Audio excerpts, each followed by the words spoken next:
Hello, and welcome to another episode in Voice of the Disabled, brought to you by Adaptive Chicago Productions.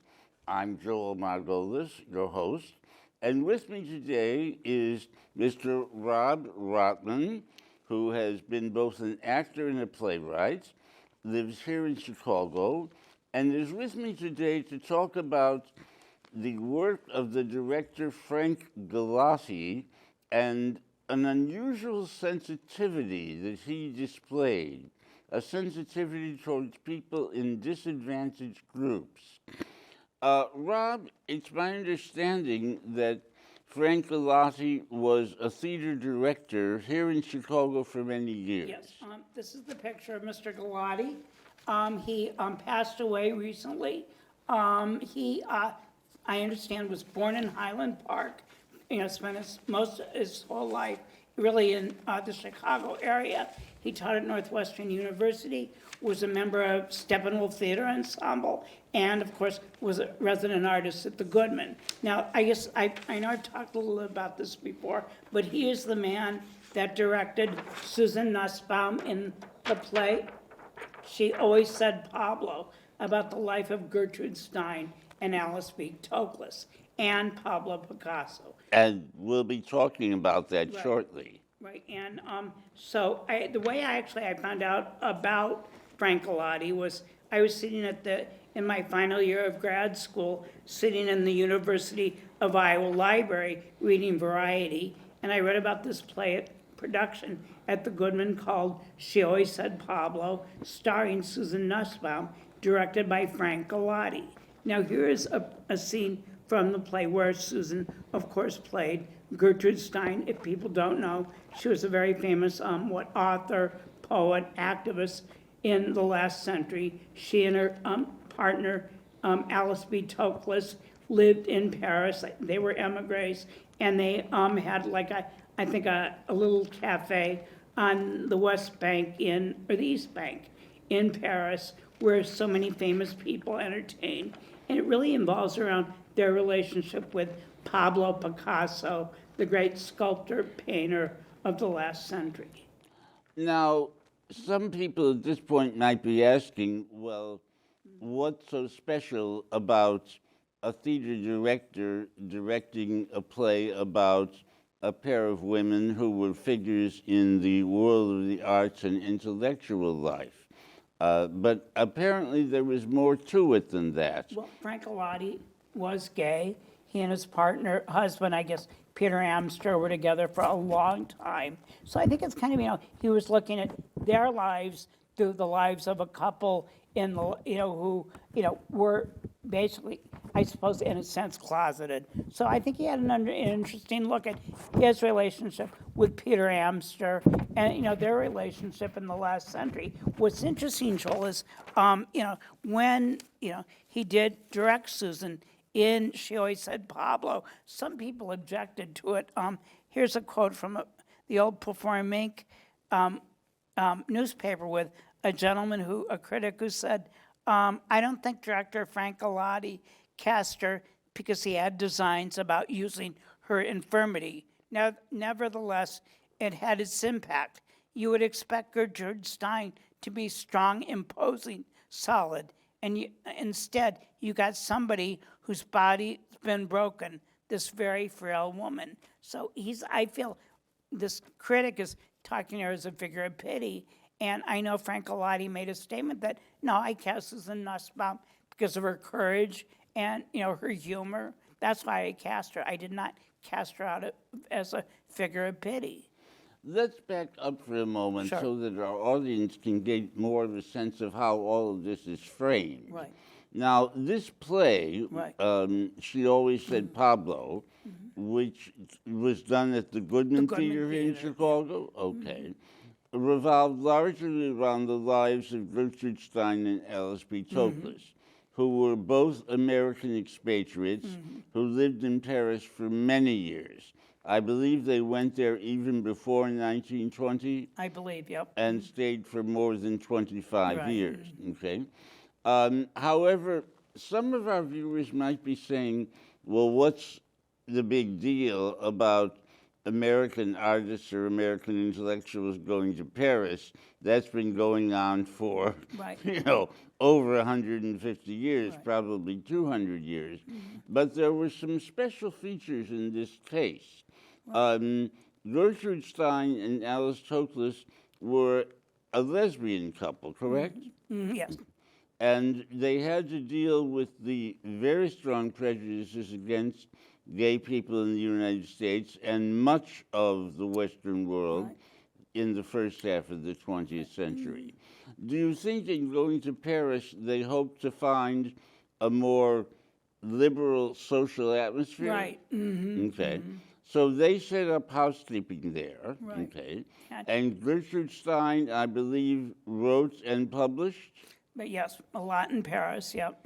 Did she write novels or I think, yeah, yep. and some poetry Poetry, as well? yep. Okay. So, And she herself, I believe, although not religious and a dissenting personality, actually came from a Jewish family. right, I believe in Oakland, California. In yeah. Oakland, California.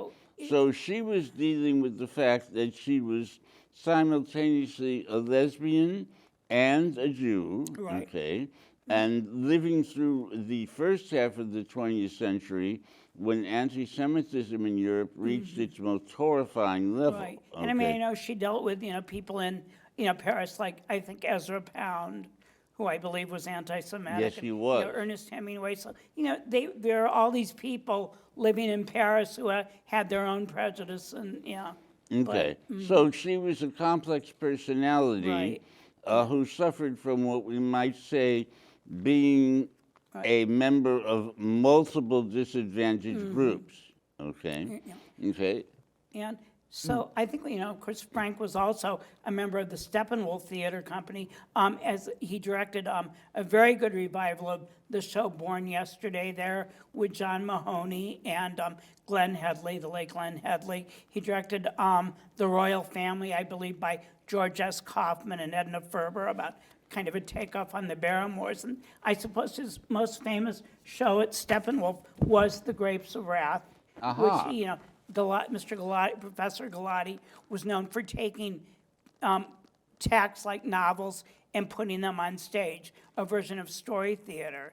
And in the late 80s, Elaine Steinbeck, John Steinbeck's widow, gave him permission to adapt The Grapes of Wrath for stage. So we have an intriguing pattern here Right. where Frank Galatti, okay, who is not a physically handicapped No, person, I believe. Right, he did not. Okay. He shows this remarkable sensitivity to Susan Nussbaum, an Right. actor who was a disabled person from what She age? became disabled, I believe about 22 or 23, right? And was already someone in a wheelchair Right. when he cast her Right. into the role of a woman who was not physically Right. disabled, but who belonged to other disadvantaged groups. Right. Right. So- So with the Grapes of Wrath, then, of course, obviously he's dealing with the Jodes, with very poor people. And, it was interesting, Joel, this production, because it began at Steppenwolf Theater. It started at the Royal George Theater. And then they then went to the La Jolla Playhouse and I believe La Jolla, California, very famous old playhouse. They were there for a while. They then went to Great Britain at the National Theatre of Great Britain, played there for a while, and it got really good reviews. And the great playwright Harold Pinner came and saw it, and then they went to Broadway in 1990, and that really, they won the Tony Award. People were in it. Of course, Gary Sinise as Tom Joad, who would, of course, go on to play Lieutenant Dan in Forrest Gump. Lois Smith, who was in East of Eden, also by John Steinbeck. It got incredible reviews, and I know my sister Ann saw it in New York. What I love is the show that I saw in Chicago at the Royal George Theatre was very different than what she saw, because thanks to the National Endowment from the Arts, they could tour it, they could, refine it, and, I think it really showed the greatness of the arts, and of course, it really did deal with, disadvantaged people. And I think that's a very important point for us here. The Grapes of Wrath, for those of our listeners who are not familiar with it, is the story of a family who were at one time pejoratively called Okies, I believe. People from Oklahoma or other places who, faced with the terrible conditions of the 1930s, became migrant farm workers, okay? A seriously disadvantaged class of people. So we can then say that in Frank Galatti, we have a director who himself did not have a physical disability, although he did have to cope with being a gay man in a world of homophobia. And he, number one, cast a disabled woman, Susan Nussbaum, to play the role of a woman, Gertrude Stein, who was a cultural radical, a dissenter, and Jewish, and was living in France during the German occupation. And then, in addition, he does a stage adaptation of a play about this terribly impoverished family, the Joad family, struggling to survive in the world of 1930s American agriculture. I'm detecting a certain theme here. Would it be fair to say that Frank Galatti, although not disabled himself, had an unusual sensitivity to people from disadvantaged groups? I think so, yeah. I know, obviously he lived, I think he was born in the early 40s in Chicago. So, I think he saw, even though he was a kid from the burbs, I think when he came into Chicago, I'm sure he saw the tenements and the poverty. So, yeah, I think he really had an understanding. That's what made The Grapes of Wrath so wonderful. He had a lot of new music written for it. Yeah. Okay. And then So in Frank Galatti, we have a director who is able to see different and multiple groups of disadvantaged people, okay, and see them from a variety of perspectives. Right, and then, of course, he went on to direct, this is the book Ragtime by E.L. Doctorow, one of, I think, maybe my my favorite novel, because it's by E.L. Doctorow, who grew up with my mom in New York City on East Burnside Avenue, and it really is a story of the last century. Three families, a black family, a Coalhouse Walker Jr., a ragtime player, a Jewish family, Tata and his daughter, and then a Wasp family, mother and father and younger brother and their children, and then a black family, Coalhouse Walker Jr., who is a ragtime player, and all their lives intersect. Intersect in the New York of the early 1900s. Yeah, 1902, yeah. Okay. Well, the New York of the early 1900s, such as 1900 and 1905, long had a dominant white Protestant cast, and by that time it had already picked up a very large Jewish population. It would soon be the largest Jewish city in the world. But New York, like Chicago, Cleveland, or Boston, in those years before World War I, had only a very small black percentage, okay? So, I mean, I think what he did in the musical is adapting it, bringing all these people together.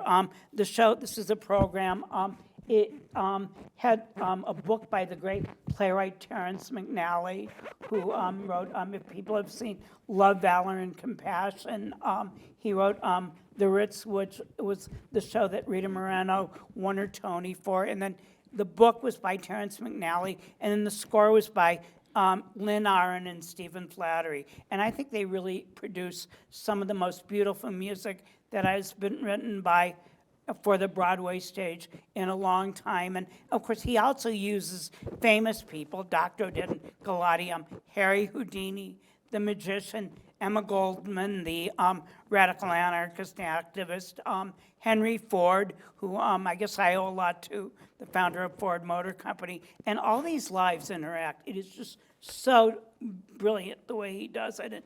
The show opened on Broadway. It played here in Chicago, I think in the spring of 2000. But in selecting Right. Ragtime to Right. do on stage, Right. Galati was picking a play Right. or a play Right. based on a novel Right. that featured a series of families that might not be commonly found in other works of the earliest 20th century, Right. where works about immigrant families Right. are very common. But in this case, we have a triad of families that includes an African American family, even though African Americans in 1900 or 1910 were a small proportion of the population of cities in the North, and had to face serious racism nonetheless. Yeah. So, do you think that in picking Ragtime, Right. Galati was possibly focusing on a work that was more inclusive than many stories of the early 1900s I think so, are? yeah. I mean, just the way he brings these people together, the way he has the famous people act with the fictional characters. I mean, Emma Goldman and interacts with, well, the Evelyn Nesbit, who was a vaudeville entertainer, but they act with the actress, or I'm sorry, the mother character, whose younger brother, and she inspires to do activism. So it really, I'm thinking, Joel, because I know there was another musical, well, I guess in this century that called Hamilton, that deals with famous people. But I think this show is so much more honest and beautiful. In that, in Ragtime, we have not only famous historical characters, Right. but fictional characters who are ordinary people Right. interacting with Right. them. Well, the sense I get is that then Ragtime is a work in which Galati was able to take the marginal and move them onto the center stage, so Yep. to speak. I mean, I think, especially with the black family, Colehouse Walker Jr. and his romantic interest, they have a child named, I think it's the little boy, and how all their lives come together, yeah. So in the work of Frank Galatti, we have a director who Right. is not only a talented director, Right, but I think he had a real sensitivity to people who are different, to people who are disadvantaged, and yeah. if we put it in theatrical terms, perhaps we can close by saying Okay, Frank Galatti was a director who took the marginal people Right. and brought them to center Yep, stage. right. I think, as Ms. Stein once wrote, a Galati is a Galati is a Galati. Frank, God bless your soul. Thank you. And I think that sums it all up. Thank you for coming to us today, Rob. And I want to thank all of you in the audience for joining us once again at Voice of the Disabled. I'm Joel Margolis, your host. With me today was our guest, Mr. Rob Rotman. And please join us on other episodes to hear more from Adaptive Chicago Productions as we continue to bring you Voice of the Disabled. Thank you, and goodbye for now.